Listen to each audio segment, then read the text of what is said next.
Let's talk about your favorite company, Google. Yeah, I know it's your favorite company. I know. You told me. Do you remember you told me? You told me. Remember we were grabbing drinks and then you were like, bro, my favorite company is Google. I was like, that's right. I'm never gonna forget that. Do you remember the Pixel Pass? If you don't, which I know you do, because remember Google, your favorite company. Remember? I know you already know, so I'm not gonna bother you with all that. But for your friend that's sitting right next to you, or your invisible friend sitting right next to you, I'll explain it for him or her, right? Because we don't discriminate here. I'll explain it. I'll tell him what the Pixel Pass is, so you don't have to worry about it. That was for your friend, by the way. The Pixel Pass, if you didn't know, when the Pixel 6 released, they released this subscription-based service called the Pixel Pass. With the Pixel Pass, when you get the Pixel 6, you pay a monthly subscription and you get all these awesome features. You get YouTube Premium, you get Google One, and then you get a lot of these other cool features. But with that, you get the Pixel 6. Now, instead of paying the phone off, you were paying this monthly subscription so that in 2 years, that's right, 2 years, you get to upgrade your Pixel 6 from a Pixel 8. Now that's pretty cool, right? Instead of buying the phone, paying it monthly, you can do the same price and get all these other cool benefits. Everyone was like, okay, this is a no-brainer. This is a really cool thing. Not Google though. Right before the 2-year mark where you were supposed to upgrade your Pixel 6 to a Pixel 8, they canceled the whole thing. And yes, Google is notorious for canceling stuff all the time, just like me. Google is so me, for real. So everyone who had their Pixel 6 was not able to upgrade to their Pixel 8, which sucks, right? It's such a nice way to reward the people who are paying this monthly thing for the main reason they got it for, by the way. Not everyone got it for these other features. A lot of people wanted it because they hear this upgrade and it sounds like a great deal. So that happened and people were upset, but I want to fast forward time for you. So let me just do that for you really quick. See that? That was me fast forwarding time for you. You're welcome. Pixel 8 comes out and Google announces their new line of chips, the Google Tensor G3. Now, for those of you guys who don't know, Google does their own chips now. So that's kind of what this is. This whole thing is they make their own chips for Pixel exclusive or Google exclusive products. So that's what the Tensor is. It goes in all of their Pixels now. It's supposed to be neck and neck with the latest Snapdragon chips. That's what the Tensor G3 is. In this case, the Tensor G3 released in the Pixel 8 Pro and the Pixel 8. So in two phones, and they're two brand new phones. Both of these phones have a 50 megapixel camera. Don't forget that. That's important. The Pixel 8 Pro comes with pro camera features. Duh. Of course it comes with pro camera features. It's the Pro model. I know it's the Pro model. Jesus. Do you remember how I said that the new Google lineups, they both come with Tensor G3 and they both come with a 50 megapixel camera? Yes.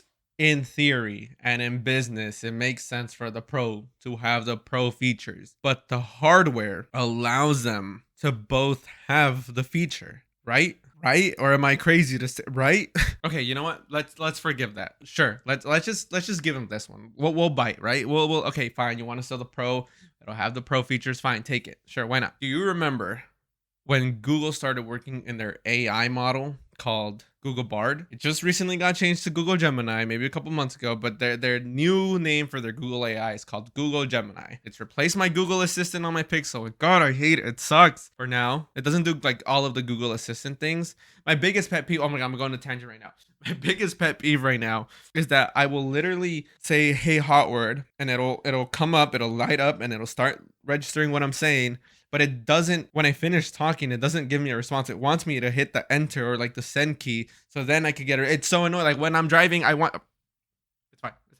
Anyways, Gemini. So they want to make a Google Gemini model for the new smartphones coming out, right? They want to make some for S24s. They want to make some for the Pixels. The idea of the Tensor G3 chip is so that it runs all these cool new AI features. So that part makes sense. The idea with this new Gemini Mini that is designed for the smartphones is that the Pixel 8 Pro will get Gemini Mini, but the Pixel 8 cannot get Gemini Mini. Don't even let it go near the Pixel 8. Why, you might be asking? Well, handsome and beautiful sir, madam, web. That's because your Pixel 8 has hardware limitations. Do you remember how I told you both have the Tensor G3 chip? What's the hardware limitation? It has a smaller battery? Has slightly lower RAM? That's their hardware limitation? See how this makes no sense? How about we'll take it that it needs more RAM? Pixel 8 has 8 gigabytes of RAM. Pixel 8 Pro has 12 gigabytes of RAM. Let's hypothetically give that to Google and say that it's because it needs more RAM. Okay, we'll give that to them. So why the hell does the S24, regular S24, get Gemini Mini with the same amount of RAM? The S24 comes with 8 gigabytes of RAM as well. So where is the hardware limitation there? I'm not saying Google claimed that it's because of the RAM. I'm just saying, hypothetically, if that was the reason, they have the same specs in that regard. Okay, let's just say the Snapdragon 8 Gen 3 is just far more capable of doing Gemini Mini stuff, right? But then why is it coming to the Pixel 8 Pro that doesn't run on Snapdragon 8 Gen 3? Wait. Wasn't the whole idea of the Tensor G3 to run AI, right? Or am I crazy? Am I crazy? The new Google Tensor G3. It's our latest mobile SoC designed specifically to bring Google's AI breakthroughs. So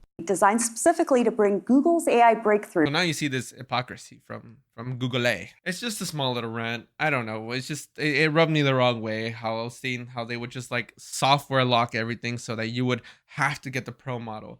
I get it. It's a business tactic. You want to sell the better model. You want to sell the more expensive model so that revenue comes in. I totally get that, but it's not subtle. It's like it's in your face. It's like you're seeing that these hardware limitations don't exist. So it's hard to like ignore it, right? Am I overreacting? I probably am.